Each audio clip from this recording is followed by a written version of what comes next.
Ang mga diskurso ni Kristo ng mga huling araw.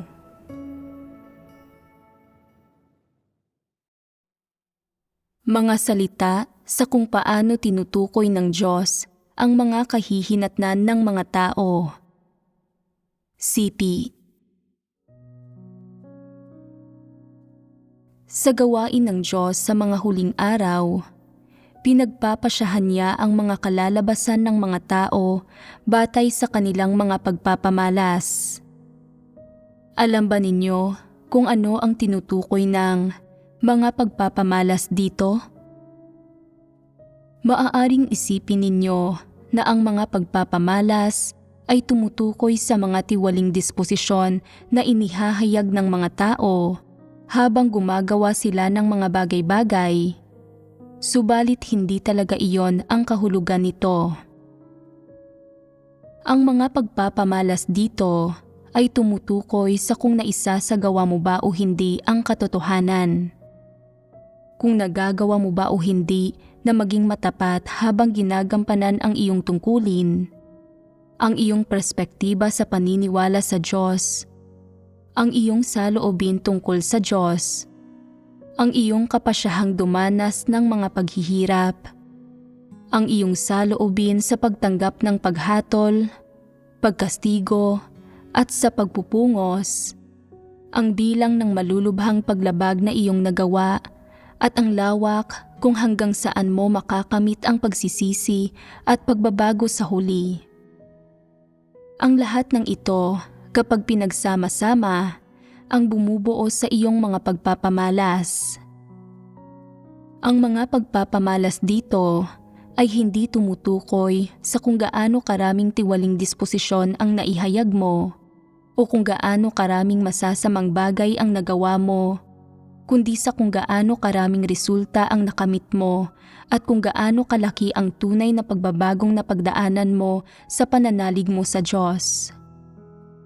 Kung ang mga kahihinatnan ng mga tao ay pinagpapasyahan batay sa kung gaano karaming katiwalian ang naihayag ng kanilang kalikasan, walang sino man ang makakapagkamit ng kaligtasan sapagkat ang lahat ng tao ay labis na tiwali.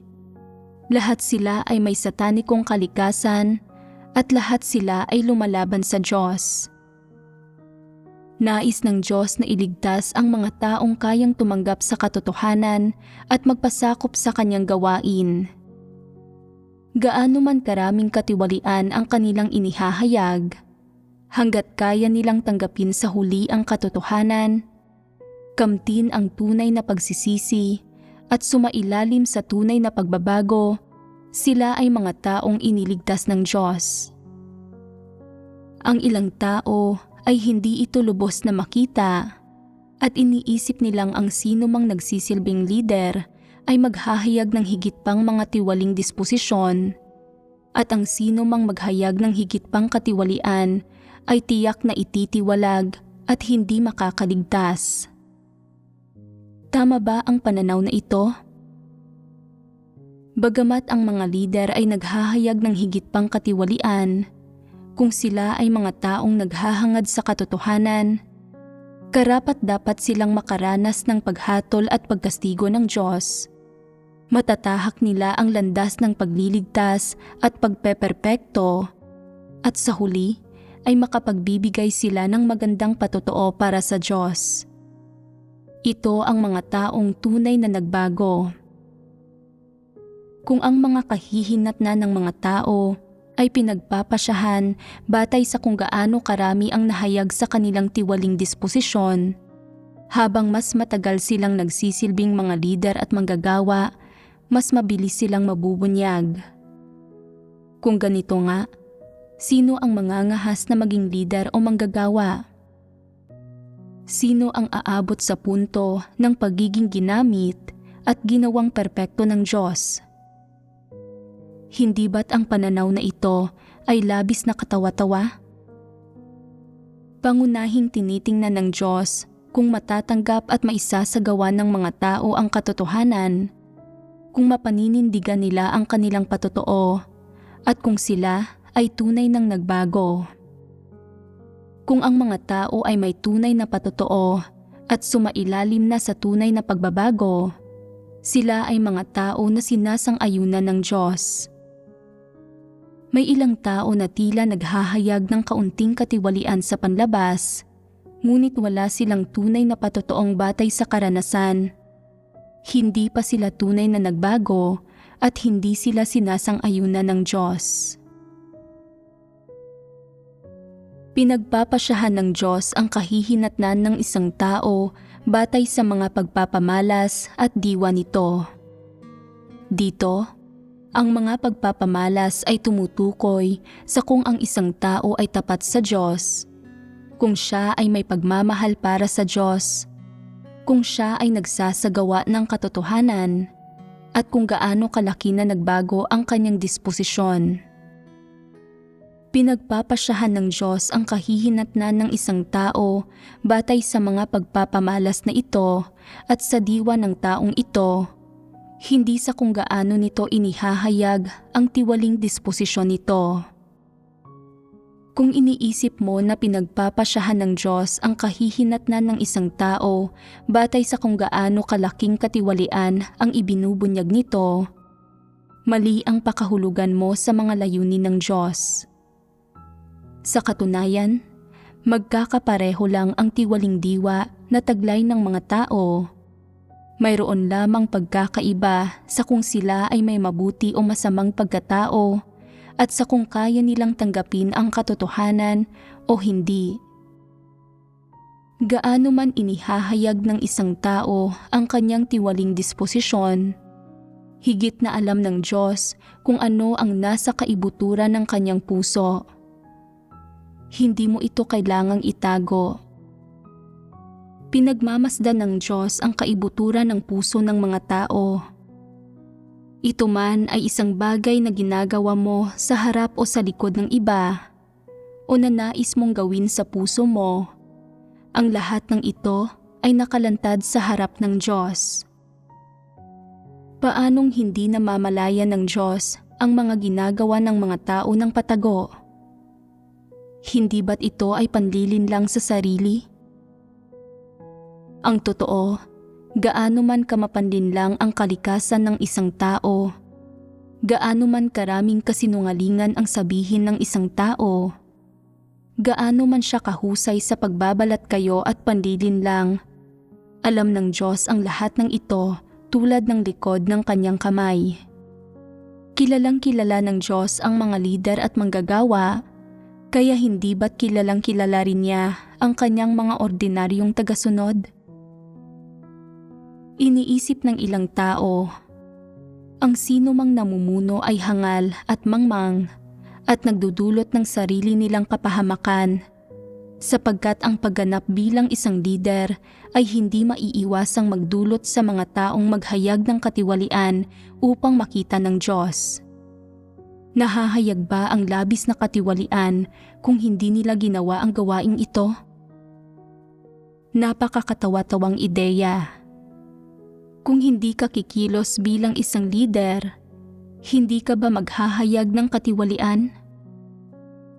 Ang hindi pagiging leader, kahit na nagpapakita ka ng mas kaunting katiwalian, ay nangangahulugan ba na nakamit mo na ang kaligtasan? Ayon sa argumentong ito, ang lahat ba ng mga hindi naglilingkod bilang mga lider ang siyang makakaligtas at maliligtas? Hindi ba't ang pahayag na ito ay lubos na katawa-tawa? Ang mga taong naglilingkod bilang mga lider ay gumagabay sa mga hinirang ng Diyos upang kainin at inumin ang salita ng Diyos at upang maranasan ang gawain ng Diyos. Mataas ang hinihinging ito at pamantayang ito, kaya hindi maiiwasan na ang mga lider ay maghahayag ng ilang tiwaling kalagayan kapag nagsisimula pa lang silang magsanay. Ito ay normal at hindi ito kinokondena ng Diyos. Hindi lamang na hindi ito kinokondena ng Diyos, kundi binibigyang liwanag, tinatanglawan at ginagabayan rin niya ang mga taong ito at binibigyan sila ng dagdag na pasanin. Hanggat kaya nilang magpasakop sa patnubay at gawain ng Diyos, mas mabilis silang uunlad sa buhay kaysa sa mga ordinaryong tao. Kung sila ay mga taong naghahangad ng katotohanan, matatahak nila ang landas ng pagpeperpekto ng Diyos. Ito ang bagay na pinakapinagpala ng Diyos. Hindi ito nakikita ng ilang tao at binabaluktot nila ang mga katotohanan. Ayon sa pagkaunawa ng tao, gaano man magbago ang isang leader, walang pakialam ang Diyos. Titingnan lamang niya kung gaano kalaking katiwalian ang inihahayag ng mga lider at manggagawa at kokondinahin niya sila batay lamang dito. At para sa mga hindi lider at manggagawa, dahil kaunting katiwalian lamang ang inihahayag nila, kahit hindi sila magbago, hindi sila kokondinahin ng Diyos. Hindi ba't ito ay katawa-tawa? Hindi ba't ito ay kalapastangan sa Diyos? Kung napakalubha mong nilalabanan ang Diyos sa puso mo, maliligtas ka ba? Hindi ka maliligtas. Pangunahing pinagpapasyahan ng Diyos ang mga kahihinatnan ng mga tao batay sa kung taglay nila ang katotohanan at mayroon silang tunay na patotoo. At ito ay pangunahing nakasalalay sa kung sila ay mga taong naghahangad ng katotohanan. Kung hinahangad nga nila ang katotohanan at tunay silang makapagsisisi pagkatapos silang hatulan at kastiguhin dahil sa paggawa ng paglabag, hanggat hindi sila nagsasabi ng mga salita o gumagawa ng mga bagay na lumalapastangan sa Diyos, tiyak na makapagkakamit sila ng kaligtasan. Ayon sa inyong mga guni-guni, ang lahat ng ordinaryong nananalig na sumusunod sa Diyos hanggang sa wakas ay makapagkakamit ng kaligtasan, at ang mga nagsisilbing lider ay dapat itiwalag lahat. Kung kayo ay hihilingin na maging leader, iisipin ninyo na hindi magiging mabuti na hindi gawin ito. Ngunit kung kayo ay magsisilbing leader, hindi sinasadyang maghahayag kayo ng katiwalian at iyon ay magiging katulad lang ng pagpapadala ng inyong sarili sa gilotina.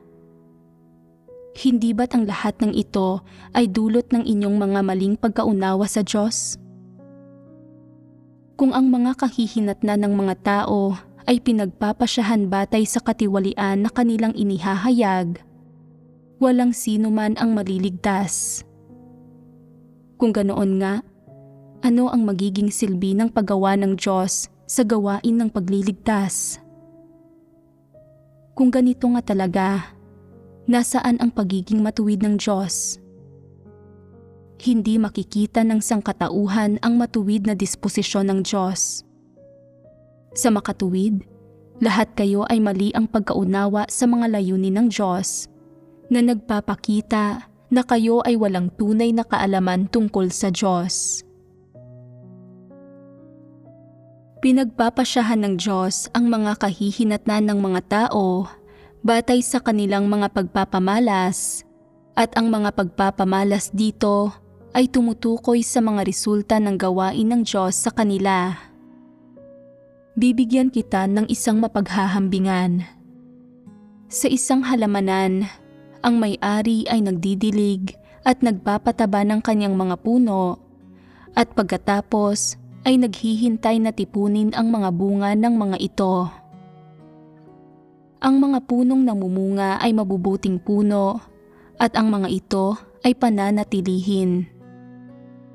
Ang mga hindi ay tiyak na hindi mabubuting puno at hindi maaaring panatilihin. Pag-isipan ninyo ang sitwasyong ito.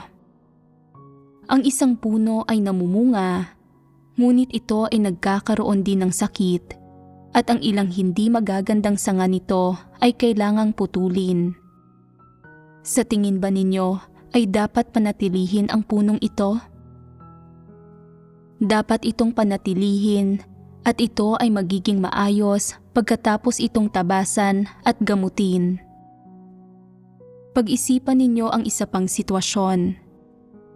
Ang isang puno ay walang sakit, ngunit hindi ito namumunga. Ang gayong puno ay hindi dapat panatilihin. Ano ang ibig sabihin ng namumunga rito? Ito ay tumutukoy sa pagkakamit ng gawain ng Diyos ng mga resulta. Dahil nagawa ng tiwali ni Satanas ang mga tao, hindi maiiwasan na ihayag nila ang kanilang katiwalian habang nararanasan ang gawain ng Diyos at hindi maiiwasang gagawa sila ng ilang paglabag. Gayunman, kasabay nito, may ilang resultang nakakamit ang gawain ng Diyos sa kanila. Kung walang pakialam ang Diyos sa mga resultang ito at tiningnan lamang niya ang mga tiwaling disposisyon na inihayag ng mga tao, hindi maliligtas ang mga tao. Ang mga resulta ng pagliligtas ay pangunahing na ipamamala sa paggampan ng mga tao sa kanilang mga tungkulin at sa kanilang pagsasagawa ng katotohanan. Tinitingnan ng Diyos ang mga resultang natamo ng mga tao sa mga larangang ito at saka kung gaano katindi ang kanilang mga paglabag. Pagkatapos, pinagpapasyahan niya ang kanilang mga kahihinatnan at kung mananatili ba sila o hindi batay sa kombinasyon ng mga bagay na ito. Halimbawa, noong araw ay maraming katiwaliang inihayag ang ilang tao at labis nilang isinaalang-alang ang kanilang laman. Ayaw nilang gugulin ang kanilang sarili para sa Diyos at hindi rin nila itinaguyod ang mga interes ng iglesia. Gayunman, matapos makinig sa mga sermon ng ilang taon, sumailalim sila sa tunay na pagbabago. Alam na nila ngayong pagsikapan ang mga katotohanang prinsipyo sa pagganap ng kanilang mga tungkulin at parami ng parami ang mga resultang nakakamit nila sa kanilang mga tungkulin. Nagagawa rin nilang panigan ang Diyos sa lahat ng bagay at gawin ang lahat para itaguyod ang gawain ng sambahayan ng Diyos. Ito ang ibig sabihin ng pagbabago sa disposisyon ng isang tao at ito ang pagbabagong gusto ng Diyos. Bukod pa roon, may ilang tao na kapag nagkakaroon ng mga haka-haka noon, ay palaging ikinakalat ang mga ito at nasisiyahan lang ang kanilang puso kapag nabuo na ang mga haka-hakang ito sa ibang mga tao. Ngunit kapag mayroon sila ngayong ilang haka-haka, nagagawa nilang magdasal sa Diyos, hanapin ang katotohanan at maging mapagpasakop nang hindi ipinagkakalat ang kanilang mga haka-haka o gumagawa ng anumang lumalaban sa Diyos. Hindi ba't may nangyari ng pagbabago sa kanila? Ang ilang tao ay nagiging mapanlaban agad sa tuwing pinupungusan sila ni Numa noon. Gayunman, kapag nangyayari iyan sa kanila ngayon, nagagawa nilang tanggapin iyon at kilalanin ang kanilang sarili. Pagkatapos, sumasailalim sila sa kaunting tunay na pagbabago. Hindi ba't isa itong resulta? Gayunman, gaano man kalaki ang iyong pagbabago, hindi maaaring ganap na wala kang maging mga paglabag at hindi ganap na magbabago ang iyong kalikasan sa isang iglap lamang. Kung may nagsimulang tumahak sa tamang landas ng paniniwala sa Diyos at nakakaalam kung paano hanapin ang katotohanan sa lahat ng bagay, kahit magpakita sila ng kaunting paghihimagsik, mapagtatanto nila ito sa oras na iyon. Pagkatapos nila itong mapagtanto, magmamadali silang umamin at magsisi sa Diyos at magbago at ang kanilang kalagayan ay bubuti lamang ng bubuti. Maaaring magawa nila ang parehong paglabag ng 1 o 2 beses, ngunit hindi ng 3 o 4 na beses. Ito ay pagbabago. Hindi sa nagbago na ang taong ito sa isang aspeto, kaya't hindi na siya naghahayag ng katiwalian at hindi na siya gumagawa ng anumang paglabag. Hindi ito ganoon. Ang ganitong uri ng pagbabago ay nangangahulugan na nagagawa ng isang tao na mas magsagawa ng katotohanan matapos maranasan ang gawain ng Diyos at naisasagawa niya ang ilan sa mga hinihingi ng Diyos. Unti-unting mababawasan ang nagagawang mga paglabag ng gayong tao. Mababawasan ng mababawasan ang inihahayag niyang katiwalian at mababawasan ng mababawasan ang tindi ng kanyang mga paghihimagsik. Mula rito ay malinaw na nagkamit na ng mga resulta ang gawain ng Diyos. Ang nais niya ay ang ganitong mga uri ng pagpapamalas sa mga tao na nagpapakita na nakamit na ang mga resulta sa kanila. Sa makatuwid, ang paraan ng pangangasiwa ng Diyos sa mga kahihinatnan ng mga tao o kung paano niya tinatrato ang bawat tao ay ganap na matuwid, makatwiran at makatarungan. Kailangan mo lamang ilagay ang lahat ng iyong pagsisikap sa pagugol ng iyong sarili para sa Diyos at buong tapang at may katiyakang isagawa ang mga katotohanang dapat mong isagawa nang walang pag-aalala at hindi ka tatratuhin ng Diyos ng hindi patas. Pag-isipan mo ito. Maaari bang parusahan ng Diyos ang mga nagmamahal sa katotohanan at nagsasagawa nito? Maraming taong laging naghihinala sa matuwid na disposisyon ng Diyos. Takot na parurusahan pa rin sila kahit pagkatapos nilang isagawa ang katotohanan. Takot na kahit magpakita sila ng katapatan sa Diyos ay hindi niya iyon makikita. Ang gayong mga tao ay walang kaalaman tungkol sa matuwid na disposisyon ng Diyos. Nagiging negatibo ang ilang tao matapos mapungusan. Ganap silang nawawalan ng lakas para gampanan ang kanilang mga tungkulin at naglalaho rin ang kanilang katapatan. Bakit ganito? Napakalubha ng problemang ito. Kawalan ito ng kakayahang tanggapin ang katotohanan. Hindi nila tinatanggap ang katotohanan. Isang dahilan nito ay ang kawalan nila ng kaalaman tungkol sa kanilang mga tiwaling disposisyon na humahantong sa kawalan nila ng kakayahang tumanggap ng pagpupungos. Ito ay tinutukoy ng kanilang kalikasan na mayabang at na may labis na pagtingin sa sarili at na walang pagmamahal sa katotohanan. Ang isa pang dahilan ay hindi nauunawaan ng mga tao ang kabuluhan ng pagpupungos. Naniniwala sila na nangangahulugan ang pagpupungos na natukoy na ang kanilang kalalabasan. Dahil dito, mali nilang pinaniniwalaan na kung tatalikdan nila ang kanilang mga pamilya upang igugol ang kanilang sarili para sa Diyos at mayroon silang kaunting katapatan sa Diyos, hindi sila dapat pungusan. Kung pinungusan sila, hindi ito pag-ibig at pagiging matuwid ng Diyos. Ang ganoong uri ng maling pagkaunawa ay nagsasanhi na hindi mangahas ang maraming tao na maging tapat sa Diyos. Sa katunayan, kapag tapos na ang lahat, iyon ay dahil masyado silang mapanlinlang at ayaw nilang dumanas ng hirap. Gusto lang nilang magtamo ng mga pagpapala sa madaling paraan. Hindi man lang nauunawaan ng mga tao ang matuwid na disposisyon ng Diyos. Hindi sila kailanman naniniwala na ang lahat ng pagkilos ng Diyos ay matuwid o na ang kanyang pakikitungo sa lahat ay matuwid. Hindi nila kailanman hinahanap ang katotohanan sa bagay na ito, kundi sa halip ay palagi silang gumagawa ng kanilang mga sariling argumento.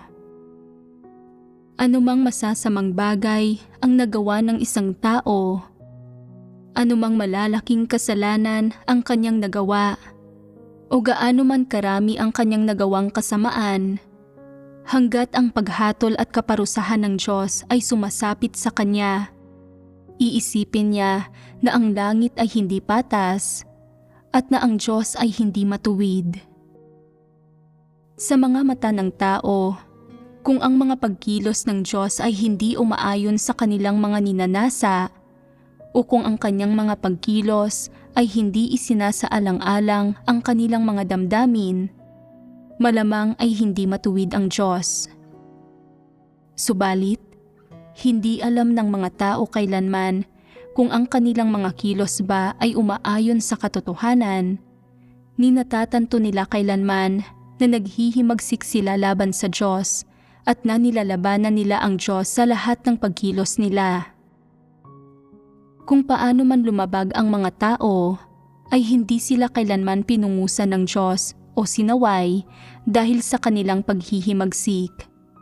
Bagkus ay naging kalmado at mahinahon siya sa kanila.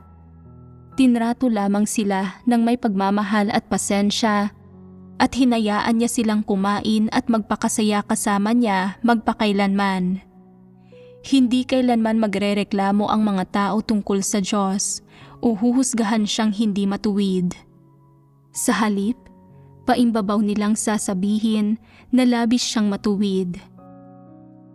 Kilala ba ng mga gayong tao ang Diyos? Kaya ba nilang maging kaisa ng Diyos sa puso at isipan? Wala silang kaalam-alam na kapag hinahatulan at pinupungusan ng Diyos ang mga tao, nais niyang dalisayin at baguhin ang mga disposisyon nila sa buhay upang magawa nilang magtagumpay sa pagpapasakop sa Kanya at pagmamahal sa Kanya. Ang gayong mga tao ay hindi naniniwalang ang Diyos ay isang matuwid na Diyos. Hanggat sinasaway, inilalantad, at pinupungusan ng Diyos ang mga tao, sila ay magiging negatibo at mahina, palaging nagrereklamo na ang Diyos ay hindi mapagmahal, at palaging bumubulong-bulong na ang paghatol at pagkastigo ng Diyos sa tao ay mali. Hindi nakikita na ito ay pagdadalisay at pagliligtas ng Diyos sa tao, at hindi naniniwala na pinagpapasyahan ng Diyos ang mga kahihinatnan ng mga tao batay sa kanilang pagpapakita ng pagsisisi. Palagi silang nagdududa sa Diyos at nagbabantay laban sa Kanya. At ano ang magiging resulta nito? Makapagpapasakop kaya sila sa gawain ng Diyos? Makakamit kaya nila ang tunay na pagbabago? Ito ay imposible. Kung magpapatuloy ang ganito nilang kalagayan, ito ay lubhang mapanganib at magiging imposible para sa kanila na madalisay at magawang perpekto ng Diyos.